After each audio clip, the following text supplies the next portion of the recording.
Sözdələn, sözdən səs gəlir.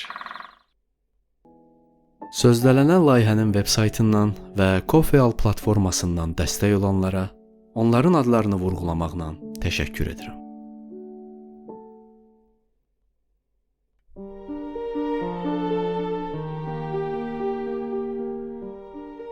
Sözdələnin ötən buraxılışlarının birində 20-ci əsr İran ədəbiyyatının, xüsusilə də Azərbaycan ədəbi dairələrinin ən təsirli simalarından biri hesab olunan Qulam Hüseyn Səidinin yaradıcılığına müraciət etmişdim.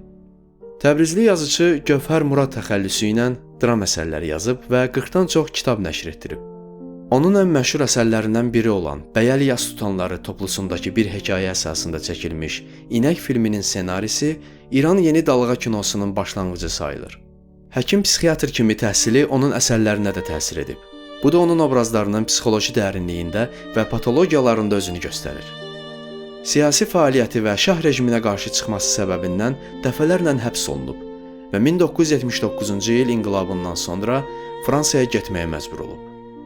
Səidi 1985-ci ildə Parisdə sürgündə olarkən depressiya və alkoqolizmlə əlaqədar səbəblərdən vəfat edib. Sözdələndə indi Qulam Hüseyn Səidinin Fransada olarkən həyat yoldaşı Bədri Lənkəraniyə yazdığı məktubundan parçanı sənə danışıram.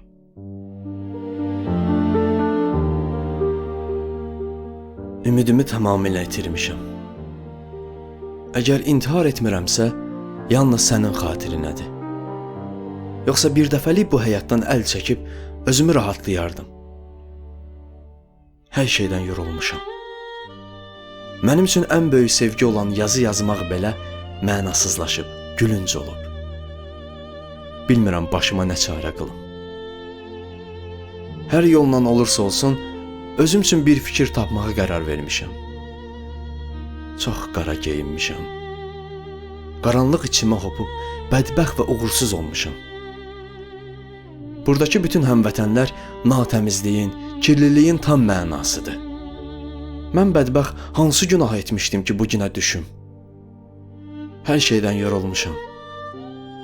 3 gün əvvəl intihar niyyəti ilə çölə çıxdım və rahat olmaq üçün bir iş görmək istədim. Məni evə geri qaytaran yeganə şey yalnız sənin kədərlərinin düşüncəsi oldu. Heç kimin mənə dözümü yoxdur. Heç kim məni sevmir. Çünki həqiqətləri deyirəm. Artıq neçə aydır ki, heç kimdən qəpik quruş borc almamışam. Şalvarım cırılıb, düymələrim qopub.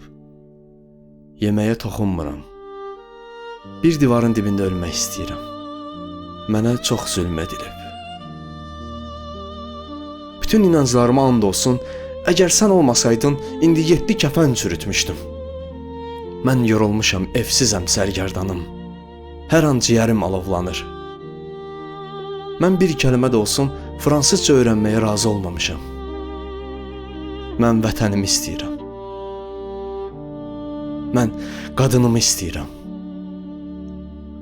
Qadınım olmadan əmin ol ki, bir neçə aydan sonra öləcəm. Əgər sən olmasan öləcəm və bəlkə də ölüm məni seçməmişdən əvvəl mən onu seçəcəm.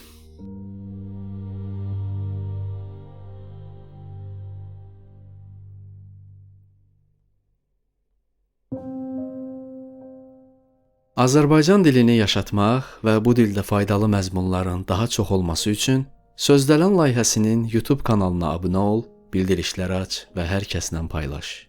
Buraxılışı bəyəndinsə, bəyən düyməsinə basmağı, fikrini şərhlər bölməsində bildirməyi unutma. Sözdələni həmçinin podkast platformalarında da dinləmək imkanın var. Sözdələnə layihənin veb saytından və Coffee.al platformasından dəstək ola bilərsən. Dinlədiyin və dəstək olduğun üçün təşəkkürlər.